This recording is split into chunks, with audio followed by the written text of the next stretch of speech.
Welcome back. So whether you're watching this on YouTube or on the podcast, today we're going to be talking about expenses you can claim as a landlord, as a property investor. A lot of this will also apply to business owners as well, as a lot of the key concepts are universal. But of course, this is geared around landlords, UK property investors. So whether you're an expat, whether you invest in a limited company or your own name, a lot of these are very, very similar. So the first thing I really want to run through is kind of what is an expense. So this is basically where you've had some kind of economic loss in exchange for a benefit. So by this means you've spent money, you've exchanged goods. Most of the time as a landlord, you would have just paid cash or through the bank for a service, whether that's your letting agent, but they deduct their fees before paying you that rent. That is still an expense because you've actually had that loss in exchange for that benefit, that supply of services, that exchange. Other common ways are if you've had a refurb done, you've paid a builder, you've paid for skip hire, you've driven your car, you've used petrol for your business. These are all examples of allowable expenses.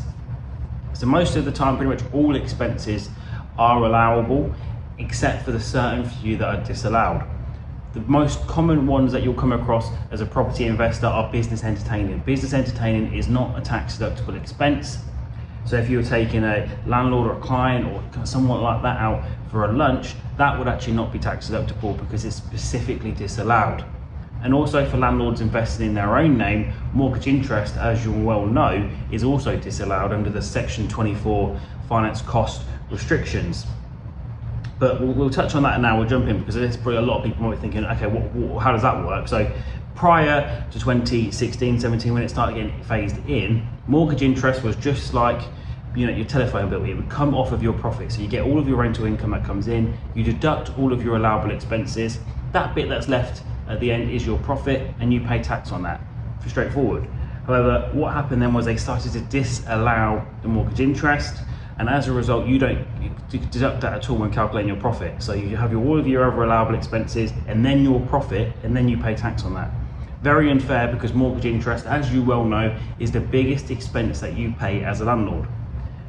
But what you get instead is a basic rate tax credit. So that amount that you've paid in mortgage interest, you basically get 20% of that in most cases added, basically deducted rather, against your final tax liability. So it sounds quite complicated, and it can be, but it's important to remember that. So if you are a basic rate taxpayer and your income is well below the 50,000 mark, you don't claim child benefit, you might still be okay because effectively you do get tax relief, which is the same as being able to deduct the expense.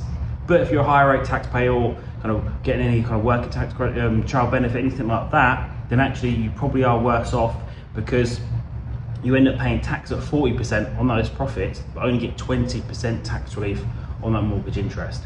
So that's definitely worth mentioning there. The second section to run through is the different types of expenses, so capital or revenue. Basically, revenue expenses are day-to-day expenses that you incur in order to actually basically build revenue.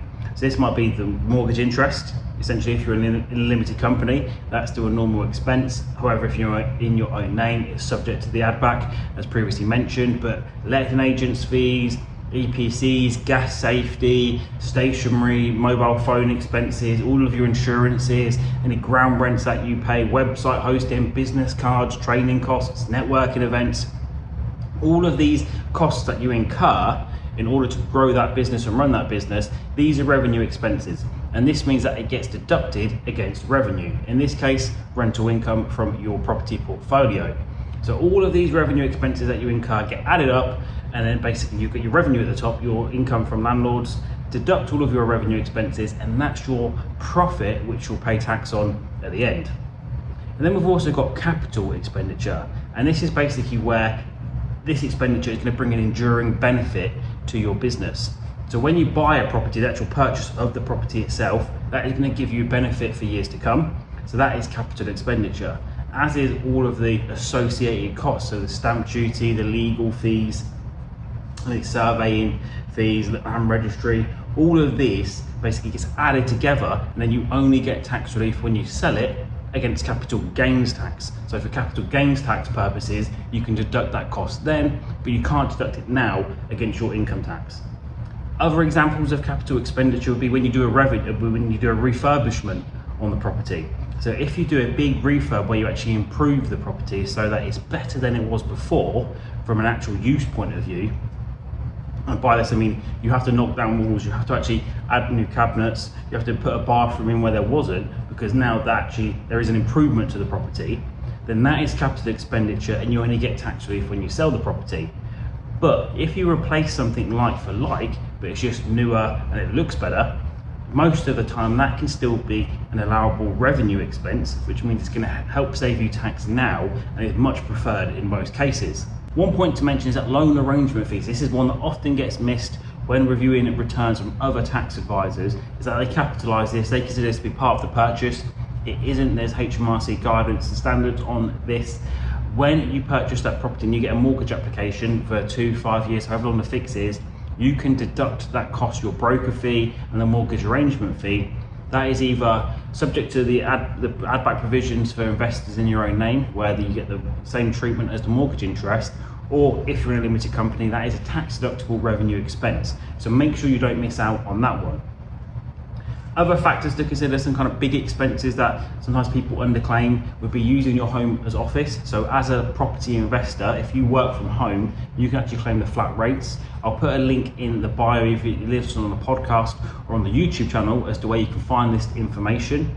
And also, for every mile you drive, so a lot of people massively underclaim their mileage. So even when you're driving to property training events, to see your accountant, to view properties, no matter what it is, going to B&Q to pick up a tin of paint for the refurb, all of this is allowable expenditure, an allowable expense, and you can actually claim each mile at 45p a mile. Or if you've actually got a car that you're using specifically for business, you can even look at claiming a proportion of the expense. And by this, what I mean, so if you were to spend, say, £10,000 a year running your car and the cost of the car, there are ways where you can actually claim a 50% of that total expenditure, which might actually result in a bigger tax saving. It's one of those ones where it can get technical, so you do have to run it past your accountant and get them to do the calculation for you, just to be sure.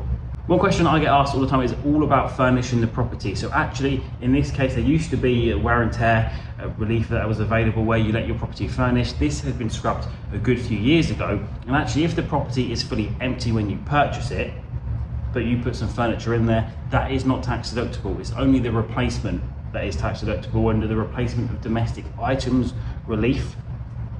But there is one trick here. So if you buy the property furnished, so if they leave their properties in there, you get that under a separate agreement.